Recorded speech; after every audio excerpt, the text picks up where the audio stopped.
If you've been watching the Minnesota Timberwolves in recent weeks, you'd know that Rudy Gobert has been absolutely dominant lately. Now, we've seen Gobert be dominant before as a defender, but it's actually been his offense that has spiked in a pretty insane way in these past few weeks.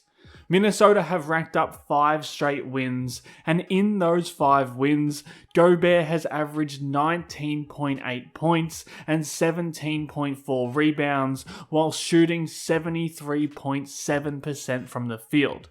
With Gobert, you know what you're going to get offensively.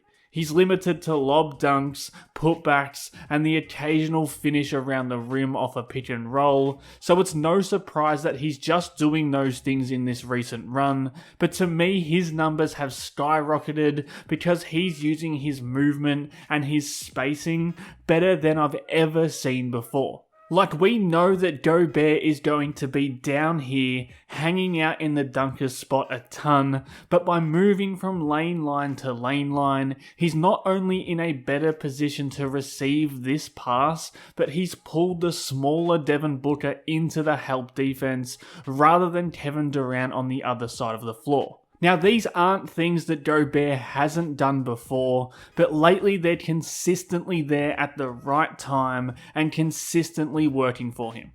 Again, it's the same thing here. When he moves along that baseline, he opens up what would have been a tough pass into this congested area and turns it into an easier lob over the top into the space that he's now in.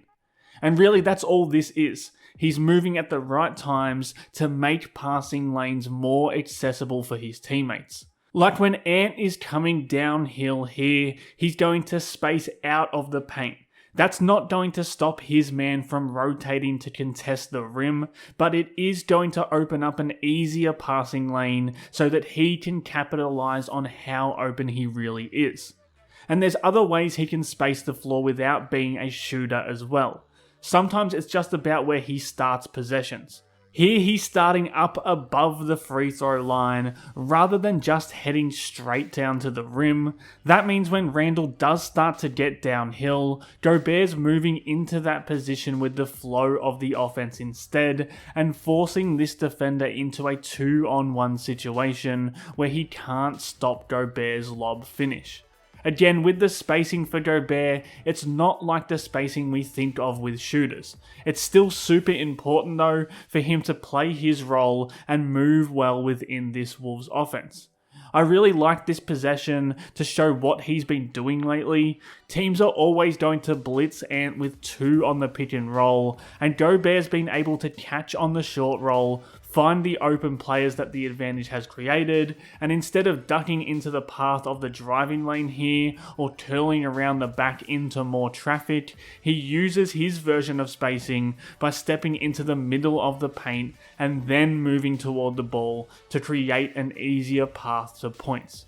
I just think that Gobert's been way more aware of how badly he can mess up Minnesota's spacing if he's stagnant and just standing there in the lane, and that's forced him to be on the move and find pockets of space that make more sense for this offense.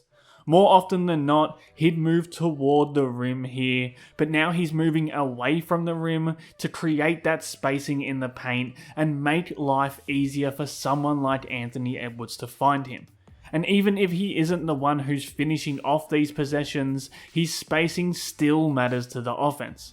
Maybe it's just something as simple as his starting position being here at the elbow, which takes his defender away from the rim and makes this rotation harder to make, allowing Mike Conley to get all the way to the rim by himself without being impeded. Or maybe it's just by getting even wider in his dunker spot positioning, leaving Jokic as the rim protector and leaving this huge gap between them. That forces Brown to rotate across, and that leaves Brown's man in the corner wide open for a 3.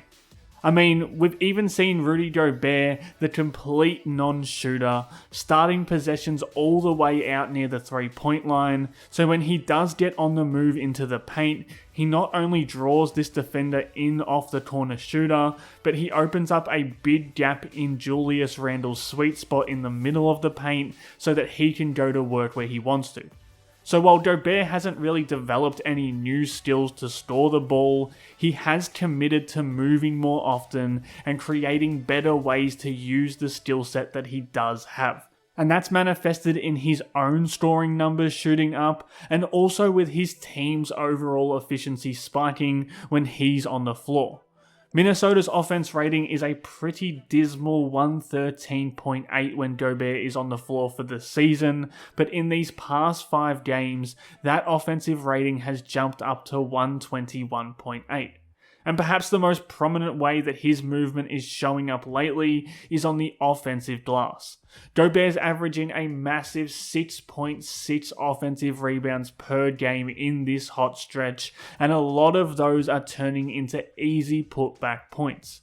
And just like Gobert has always been a threat to score around the rim, he's always been a fantastic offensive rebounder, but it does feel like the movement in his game right now is making him even more dangerous in this area.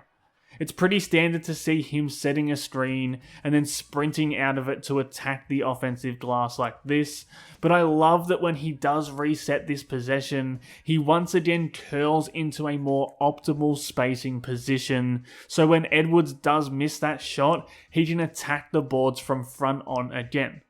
All of this ties together because Gobert can really be a roadblock when he's stagnant within Minnesota's offense, but he's quickly turned into engine oil when he's mobile within it. Again, he's moving along the lane lines so Alexander Walker can attack, and then when it swings to the other side, he's moving up into the middle so McDaniels can attack.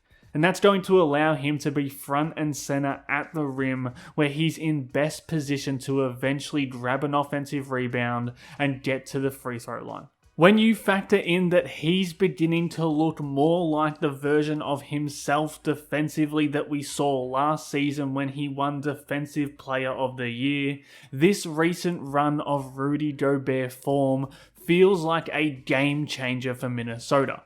If they get this Rudy Gobert heading down the stretch of the season, it does feel like he might be the driving force in keeping them out of the play-in tournament and potentially pushing them even further than that.